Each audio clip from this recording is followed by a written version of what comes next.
लोकसत्ता परिवारावर मनापासून प्रेम करणाऱ्या आणि कधी चुकलंच तर हक्काने मत मांडणाऱ्या, योग्य वाटलं तर पाठीवर शाबासकीची थाप देणाऱ्या वाचकांसह दुर्गा सन्मान सोहळ्याचे अविभाज्य घटक असलेल्या प्रेक्षकांचे सहर्ष स्वागत. नुकताच नवरात्र उत्सव संपला. उत्सवात देवी तसेच स्त्री शक्तीचा जागर झाला. शतकानुशतकापासून स्त्रिया समाजाचा कणा राहिल्या आहेत. कुटुंबाची जबाबदारी सांभाळण्यापासून राष्ट्र घडवण्यापर्यंत त्यांचा सहभाग राहिलाय. असं असतानाही आजही तिच्याकडे बाई म्हणूनच काही नजरा पाहतात. अशा नजरांना कौतुकात बदलण्याची ताकद आजच्या स्त्रियांमध्ये आहे. वेगवेगळ्या क्षेत्रात अशी कर्तबगारी करणाऱ्या नवदुर्गांचा आज सन्मान आहे. स्त्रीची महानता कवितेच्या भाषेत सांगायची झाली तर कधी ममता, कधी करुणा, कधी धैर्य, कधी लढाई. स्त्री म्हणजे दुर्गा, तिच्या चरणी विश्वाई असं म्हणावं लागेल. नमस्कार, आपलं सगळ्यांचं स्वागत. आम्हालाच दैनंदिन कामातनं ऊर्जा मिळण्यासाठी काही गरजेचे उपक्रम असतात. त्यातला हा उपक्रम एवढ्या विपरीत परिस्थितीमध्ये आशा न सोडता एकाच विषयावर काम करत राहणं हे कौतुकास्पद आहे. यावर्षीच्या जीवनगौरवसाठी जेव्हा चर्चा सुरू होती, म्हटलं शांताबाईंना विचारूया.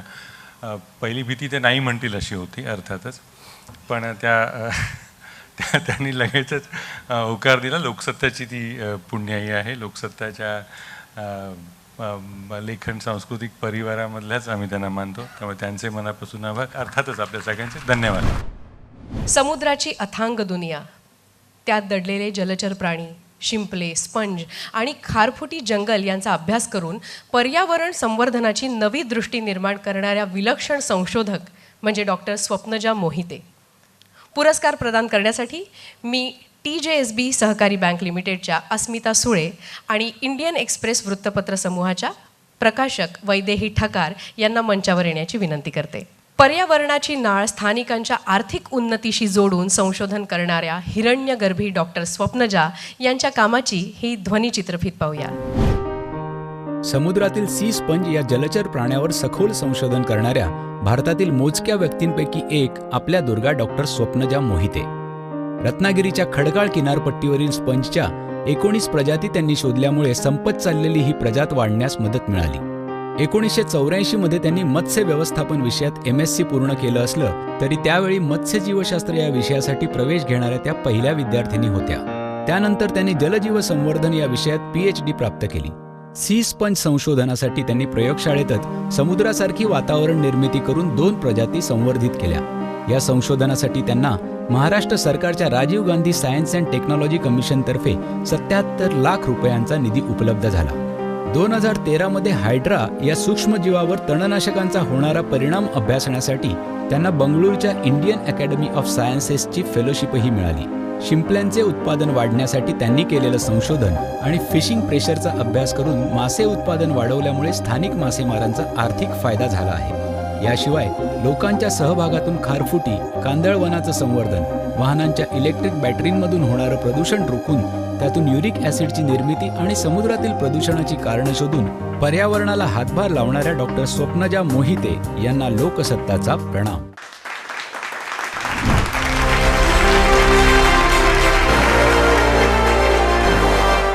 सन्मानचिन्ह आणि मानपत्र असं या पुरस्काराचं स्वरूप आहे.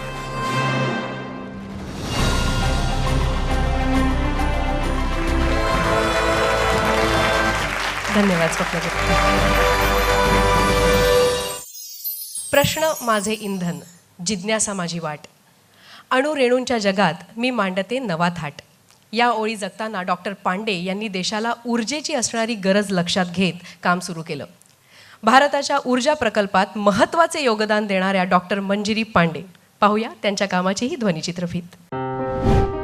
भारत सरकारच्या अणुऊर्जा विभागाचा सन्मानाचा वैज्ञानिक आणि तांत्रिक कौशल्य पुरस्कारासह अनेक प्रतिष्ठित पुरस्कार मिळवणाऱ्या आपल्या दुर्गा डॉक्टर मंजिरी पांडे भाभा अणु संशोधन केंद्र अर्थात BARC येथे वरिष्ठ शास्त्रज्ञ आहेत. 35 वर्षाच्या संशोधनातून देशाचं सुमारे 50 कोटी रुपयांचं परकीय चलन वाचलं आहे. भौतिकशास्त्रात पदव्युत्तर शिक्षण घेतल्यानंतर 1990 मध्ये त्या BARCत रुजू झाल्या. त्यांनी विकसित केलेलं स्पेक्ट्रोमीटरसाठी रेडिओ फ्रिक्वेन्सी तंत्रज्ञान हे त्यांचं पहिल्या 5 वर्षातलं पहिलं यश असून हे तंत्रज्ञान 4 ते 5 मोठ्या उद्योगांना देण्यात आलं आहे. रेडिओ फ्रिक्वेन्सी या तंत्रज्ञानाचा उपयोग रुग्णालये, औषधांची दुकाने आणि घरांसाठीही केला जातो. भारताच्या अणुऊर्जा कार्यक्रमासाठी त्यांनी सॉलिड स्टेट पॉवर ॲम्प्लिफायर तंत्रज्ञान विकसित केलं आहे. भारतात मोठ्या प्रमाणात मिळणाऱ्या थोरियम या धातूचा अणुभट्ट्यांसाठी इंधन म्हणून वापर करून त्यापासून एक्सेलेटर ड्रिव्हन सब क्रिटिकल रिॲक्टर सिस्टम्स हे तंत्रज्ञान विकसित करण्याचे कार्य त्यांनी हाती घेतलं आहे. डॉक्टर मंजिरी यांचे 110हून अधिक शोध निबंध प्रसिद्ध झाले आहेत. भारताच्या ऊर्जा प्रकल्पात महत्त्वाचं योगदान देणाऱ्या शास्त्रज्ञ डॉक्टर मंजिरी पांडे यांना लोकसत्ताचा सलाम.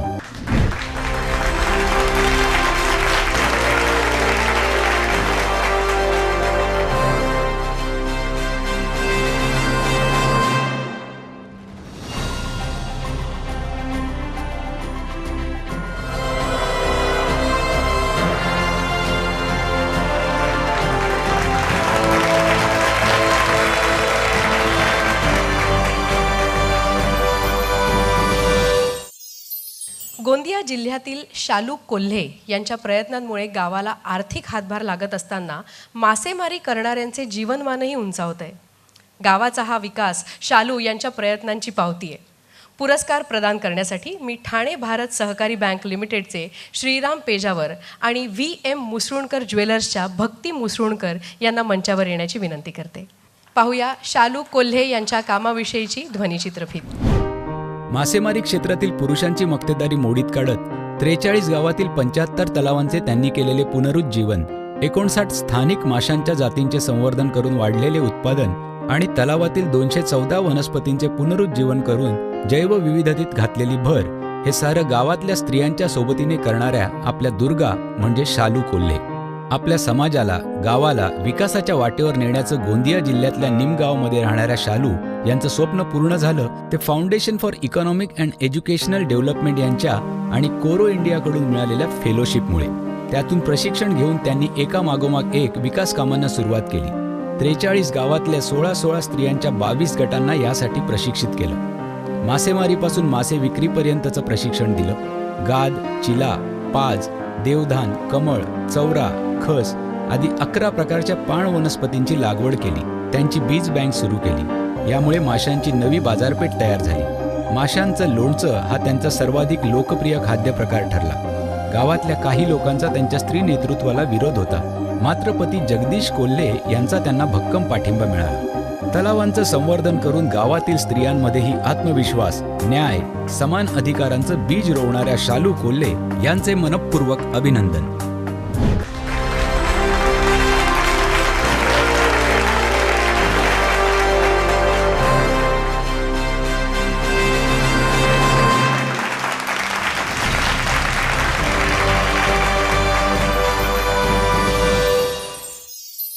निसर्ग आणि स्त्री यांचं नातं अतूट आहे. हे नातं उलगडताना कवी सांगतात, तू सृष्टीचा आदिमंत्र, तूच पृथ्वीची काया, हिरव्या रंगाची ओढ आणि पाण्याची माया, जगातील प्रत्येक कथेचा खरा तूच गाभा. निसर्ग म्हणजे जंगल, झाडाझुडपात लपलेली देवराई. अशा या हिरव्या कंच निसर्गाची भुरळ पडली नाही तरच नवल. अर्चना गोडबोले यांच्यावर ही भुरळ कायम राहिली. एरवी पर्यावरणाबरोबर उसवत चाललेली मानवी संबंधांची वीण त्या नव्याने गुंफत आहेत. बघूया अर्चना गोडबोले यांच्या कामाविषयीची ध्वनिचित्रफीत. लहानपणापासून मोहात पाडणारा निसर्ग त्यांना कोकणातील देवराया आणि जंगल संरक्षणापर्यंत घेऊन गेला. आतापर्यंत 110 गावातल्या देवराया आणि 115 गावातल्या 14,000 एकर खासगी जंगलांचे संरक्षण करणाऱ्या आपल्या दुर्गा डॉक्टर अर्चना गोडबोले. पश्चिम घाट बचाव मोहिमेतील सहभागामुळे त्यांचा पर्यावरण टिकण्यासाठी जंगलं टिकलीच पाहिजेत हा निर्धार पक्का झाला. मानव वनस्पती विज्ञानात MSc तसेच आदिवासींचं जंगल आणि औषधी विषयक पारंपरिक ज्ञान यावर PhD करून त्यांनी झपाटल्यागत जंगल अंगात मुरवलं. लोक, जंगल, जैवविविधता संरक्षण याची कल्पना प्रत्यक्षात आणण्यासाठी वनस्पती सर्वेक्षण विभागातील सरकारी नोकरी सोडून अप्लाइड एन्व्हायरमेंटल रिसर्च फाउंडेशनची स्थापना त्यांनी केली. जंगलातील बेहडा उत्पादनातून लोकांना रोजगार मिळणं सुरू केल्याने लोकसहभागातून जंगल वाचवणं शक्य झालं. या देवराई संरक्षण कार्यक्रमासाठी ब्रिटन स्थित विटले फाउंडेशनतर्फे त्यांना मानाचा विटले असोसिएट पुरस्कार मिळाला. त्या leadership for environment and development या आंतरराष्ट्रीय संस्थेच्या 2000 पासून फेलो असून पर्यावरण व जंगल रक्षण करणाऱ्या international union for conservation of nature सारख्या आंतरराष्ट्रीय संस्थांबरोबर काम करीत आहेत. देवराया आणि खासगी जंगले संरक्षित करत पर्यावरणाला हातभार लावणाऱ्या डॉक्टर अर्चना गोडबोले यांना लोकसत्ताचा प्रणाम.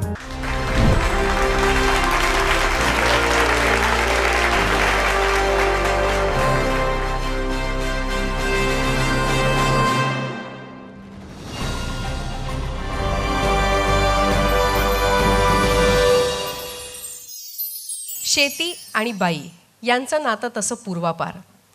नांगरणीच्या ओळीत तिचा घाम मातीत मिसळतो. बीजाला अंकुर फुटे तेव्हा देह थोडा विसावतो. तण काढताना बोटे धरणीला जपून स्पर्शती. ऊन असो पाऊस तिचे हात कधी न थांबती. काळ्या मातीशी तिची जुळलेली नाळ आजही कायम आहे. मात्र तिचं आणि मातीचं नातं हेही आजही कायम आहे. या नात्याचा पदर उलगडताना कृषी विकास या संकल्पनेला मूर्त रूप देण्यासाठी डॉक्टर बीना नायर काम करतायत. हा पुरस्कार प्रदान करण्यासाठी मी चैतन्य अस्सल मालवणी भोजनगृहच्या सुरेखा वाळके आणि DDSR ग्रुपचे दत्ता वक्षे यांना मंचावर येण्याची विनंती करते. आपण डॉक्टर बीना नायर यांच्या कामाविषयीची ध्वनिचित्रफीत बघू. कृषी वनस्पतीशास्त्रात MSc आणि त्यानंतर विशेष प्रावीण्यासह जेनेटिक्स अँड प्लांट ब्रीडिंग या विषयात PhD प्राप्त करणाऱ्या आपल्या दुर्गा डॉक्टर बीना नायर यांनी मोहरी आणि जवसावर संशोधन करून सुधारित वाण तयार केलं आहे. भात शेती झाल्यानंतर या जागेत या वाणाचं पर्यायी उत्पादन घेतल्यास शेतकऱ्यांचा दुहेरी आर्थिक फायदा होतो हे त्यांनी सप्रमाण सिद्ध करून दाखवलं.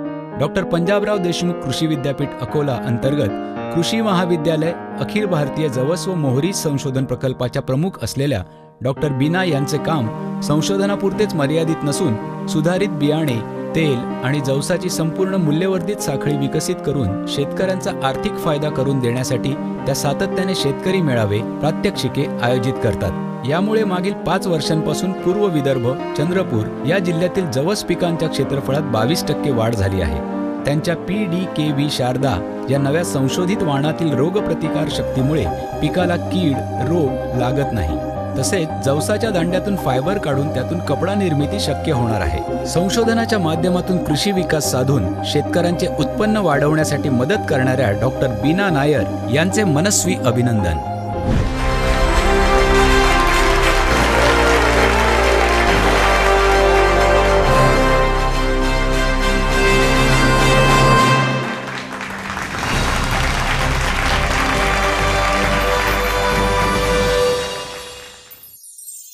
गाव तसं चांगलं पण वेशीला टांगलं अशी एक म्हण आहे. आजही गाव म्हटलं की डोळ्यासमोर येतं बस स्टँडवर गप्पा मारत असलेली काही मंडळी, चहावाला, बसमधून कोण उतरतंय हे पाहणारे भिरभिरणारे चेहरे.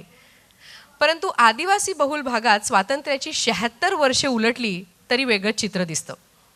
यात आश्चर्य वाटण्यासारखं खरं तर काही नाही. आपल्या रोजच्या बातम्यांमध्ये रस्ता हरवलेली आदिवासी गावं, चादर किंवा जाड कापडाच्या मदतीने तयार केलेली डोली, झाडाचा पाला, फांद्यांनी तयार झालेली मातीची घरं, हंडाभर पाण्यासाठी मैलो सुरू असलेली भटकंती, हे सतत दिसणारं चित्र बदलण्यासाठी गडचिरोलीसारख्या दुर्गम जिल्ह्यातील भामरागडमधील एका लहानशा गावातील भाग्यश्री लेखामी यांनी पुढाकार घेतला. माणसाला माणूस पण मिळवून देण्यासाठी झटणारी ही नीलांबिका.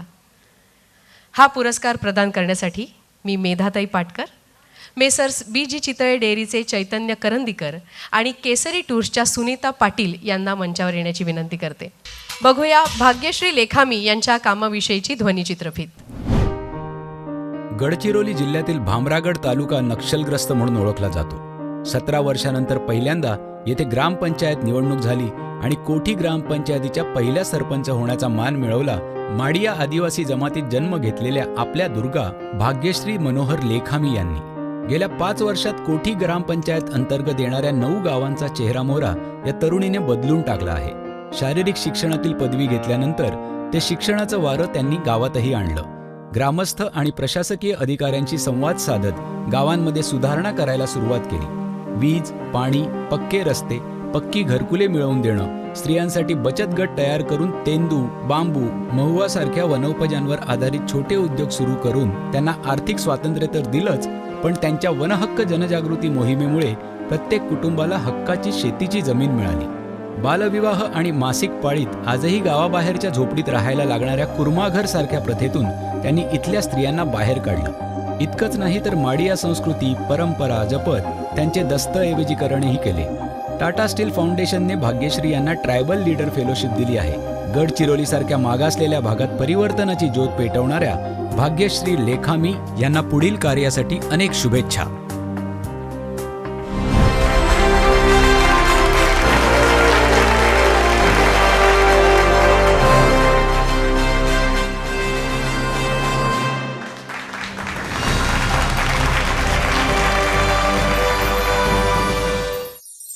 आपल्यापैकी बरेच जण काही ठरवतात, संकल्प सुटतात, कामाला सुरुवात होते, पण ही आरंभशूरता कामातील अडथळे पाहिल्यावर तिथेच थांबते. आपल्या दृष्टीने ते ठरवणं हे ऑप्शनला टाकलं जातं, नवा पर्याय शोधला जातो. पण संशोधन तेही क्लिष्ट विषयात करण्याची किमया साधली ती डॉक्टर आरोही कुलकर्णी यांनी. आता पाहूया डॉक्टर आरोही कुलकर्णी यांच्या कामाविषयीची ही ध्वनिचित्रफीत. कृषी अवशेषांपासून ऊर्जा निर्मिती करून देशाला नूतनीकरणक्षम ऊर्जेच्या क्षेत्रामध्ये अग्रेसर बनवणाऱ्या सूक्ष्म जैवतंत्रज्ञान क्षेत्रातल्या वैज्ञानिक आपल्या दुर्गा डॉक्टर आरोही कुलकर्णी. सूक्ष्म जैवतंत्रज्ञान या विषयात पदव्युत्तर शिक्षण पूर्ण करून त्या राष्ट्रीय रासायनिक प्रयोगशाळेत रुजू झाल्या. PhD पूर्ण केल्यानंतर त्यांना न्यूयॉर्क इथल्या रेनसेल्लर पॉलिटेक्निक इन्स्टिट्यूट येथे व्हिजिटिंग स्कॉलर म्हणून जाण्याची संधी मिळाली. अवघ्या 2.5 वर्षांच्या मुलीला सोबत घेऊन त्या न्यूयॉर्कला गेल्या. तिथे त्यांनी आई आणि वैज्ञानिक संशोधिकेची भूमिका यशस्वीपणे पार पाडली. यासाठी त्यांना पतीची आणि कुटुंबियांचीही साथ लाभली. पण भारताला औद्योगिक जैवतंत्रज्ञान क्षेत्रात अग्रेसर बनवण्याचं ध्येय त्यांना मायदेशी परत घेऊन आलं. सामाजिक कार्याच्या ध्यासामुळे त्यांनी विकसित केलेल्या lignocellulosic ethanol, animal healthcare products आणि कंप्रेस्ड बायोगॅस तसेच कृषी अवशेषांपासून ऊर्जा निर्मिती हे त्यांचे ऊर्जा क्षेत्रातले महत्त्वाचे योगदान ठरले आहे.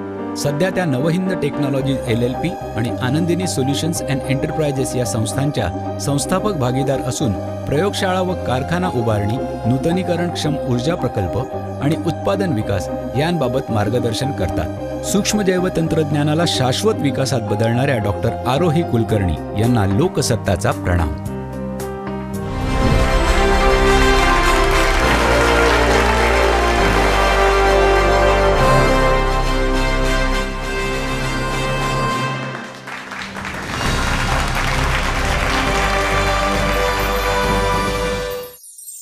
नव्वदीच्या दशकात महिलांच्या 2च जबाबदाऱ्या, चूल आणि मूल. काही जणींनी या पारंपरिक वाटेवरून जाण्यापेक्षा वेगळी वाट शोधली. यापैकीच एक म्हणजे कुसुम बाळसराफ.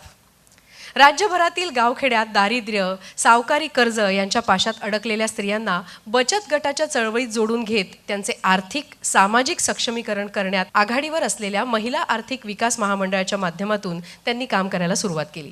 हा पुरस्कार प्रदान करण्यासाठी मी पीतांबरी प्रॉडक्ट्स प्रायव्हेट लिमिटेडचे आदित्य गोळे आणि वैभव लक्ष्मी डेव्हलपर्सच्या अनिता सांगळे यांना मंचावर येण्याची विनंती करते. आता पाहूया कुसुम बाळसराफ यांच्या कामाविषयीची ध्वनिचित्रफीत. 90च्या दशकात दारिद्र्य, सावकारी कर्ज याच्या पाशात अडकलेल्या स्त्रियांना बचत गटाच्या चळवळीशी जोडत आर्थिक सामाजिक सक्षमीकरण करणाऱ्या महिला आर्थिक विकास महामंडळ अर्थात मा.वी.म.च्या जडणघडणीत सिंहाचा वाटा असलेल्या आणि त्याद्वारे 18 लाख स्त्रियांच्या आयुष्याला आकार देणाऱ्या आपल्या दुर्गा कुसुम बाळसराफ.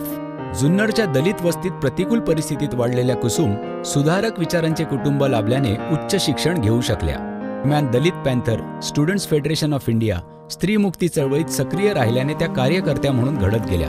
1990 मध्ये महामंडळामध्ये विकास अधिकारी पदावर रुजू झाल्या आणि ठेकेदारांच्या जाळ्यात अडकलेल्या महामंडळामध्ये व्यवस्थापकीय चालक बराच कालावधी नसताना सहकारी अधिकाऱ्यांना आत्मविश्वास देऊन योग्य दिशा देऊन महामंडळात कार्यसंस्कृती रुजवली. महामंडळाने स्त्रियांना 17,326 कोटी रुपयांचं बँक कर्ज मिळवून दिलं. त्यांची कर्ज परतफेड आहे 99%. त्यातूनच अनेकींनी पुरुषप्रधान राज्यसत्तेला आव्हान देत पंचायती काबीज केल्या. आज महामंडळाच्या माध्यमातून 24,500 महिला या सरपंच, सदस्य, सभापती, अध्यक्ष अशा पदांपर्यंत जात धडाडीने काम करत आहेत. दारिद्र्य, भेदभाव यांच्या दुष्टचक्रात अडकलेल्या लाखो महिलांमध्ये आत्मभान देणाऱ्या कार्यकर्त्या कुसुम बाळसराफ यांना लोकसत्ताचा प्रणाम.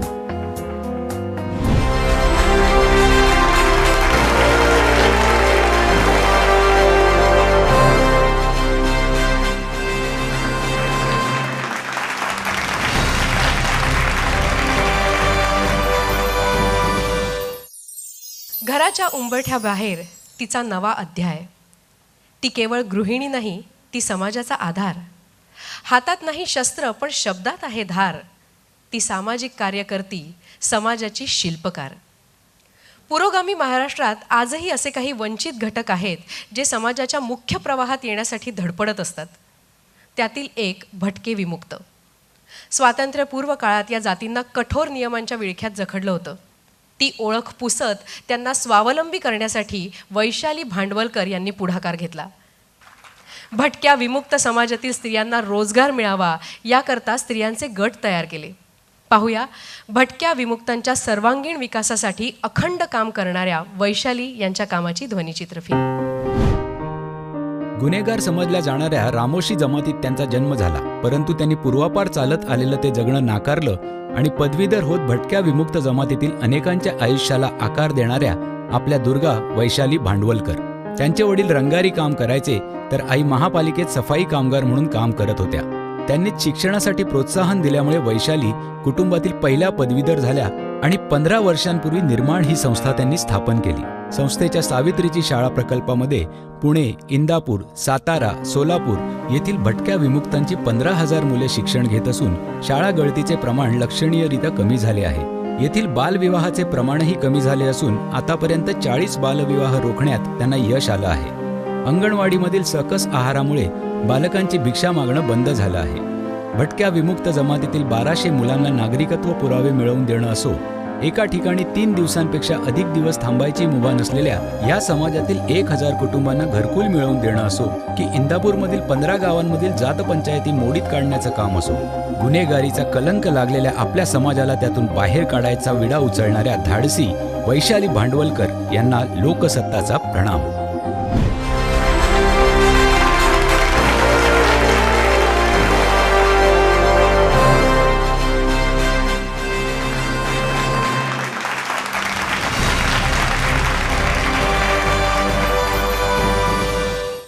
आता आपण पाहूया ज्येष्ठ लेखिका, अनुवादकार, चित्रपट कला समीक्षक आणि लोकसत्ता दुर्गा जीवन गौरव पुरस्कार 2025च्या मानकरी शांता गोखले यांचे अतुलनीय कार्य व्यक्त करणारी ही ध्वनिचित्रफीत. वडील गोपाळ गोखले यांचा पत्रकारितेचा वारसा आणि आई इंदिरा गोखले यांचं मराठी साहित्य वैभव इंग्रजीत आणण्यासाठीचं प्रोत्साहन यातून शांता गोखले यांची कारकीर्द घडत गेली. पत्रकारिता, मराठी इंग्रजी अनुवाद, चित्रपट कला समीक्षा, कादंबरी लेखन या सर्वच क्षेत्रात यथेच्छ मुसाफिरी करत त्यांनी मराठीतील अभिजात तसेच आधुनिक साहित्याला जागतिक साहित्य विश्वाचे दरवाजे उघडे केले. 14 ऑगस्ट 1939 रोजी डहाणू येथे जन्मलेल्या शांताबाईंची कर्मभूमी मात्र मुंबईच राहिली.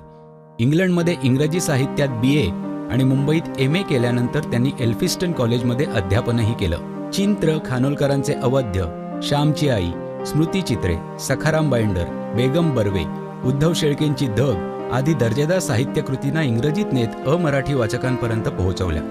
त्याचवेळी त्यांची इंग्रजीतील स्वतंत्र लेखणीही तेवढ्याच ताकदीने रसिक वाचकांपर्यंत पोहोचत होती.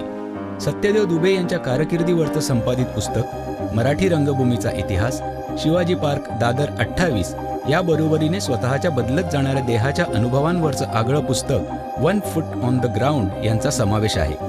त्याचवेळी रीटा वेलिणकर, त्या वर्षी आणि निर्मला पाटीलचे आत्मकथन या स्वतंत्र कादंबऱ्यांनीही मराठी साहित्य विश्वात त्यांचे स्थान भक्कम तर केलेच, परंतु एक वेगळा प्रवाहही निर्माण केला. त्यांच्या साहित्य कर्तृत्वाची दखल घेत त्यांना राष्ट्रीय पुरस्कार, राज्य शासनाचे साहित्य पुरस्कार, साहित्य अकादमी भाषांतर पुरस्कारही मिळाले आहेत. त्यांचा वारसा गिरीश शहाणे आणि रेणुका शहाणे या पुढच्या पिढीतही वाहतो आहे. मराठी आणि इंग्रजी साहित्यातही तितक्याच ताकदीने आपली अमिट छाप सोडणाऱ्या यंदाच्या लोकसत्ता दुर्गा जीवन गौरव पुरस्काराच्या मानकरी शांता गोखले यांना लोकसत्ताचा आदरपूर्वक प्रणाम. तिच्यातील असामान्यत्वाचा सन्मान होत असताना एकच सांगावंसं वाटतं, नको उपकार, नको दयेची नजर, हवी फक्त समानतेची संधी. स्त्री सबलीकरण म्हणत प्रत्येक पावलावर तिची उंच भरारी. ही भरारी सुखावह ठरावी या अपेक्षेनेच इथे येऊन थांबते. भले बुरे ते घडून गेले, विसरून जाऊ सारे क्षणभर, जरा विसावू या वळणावर.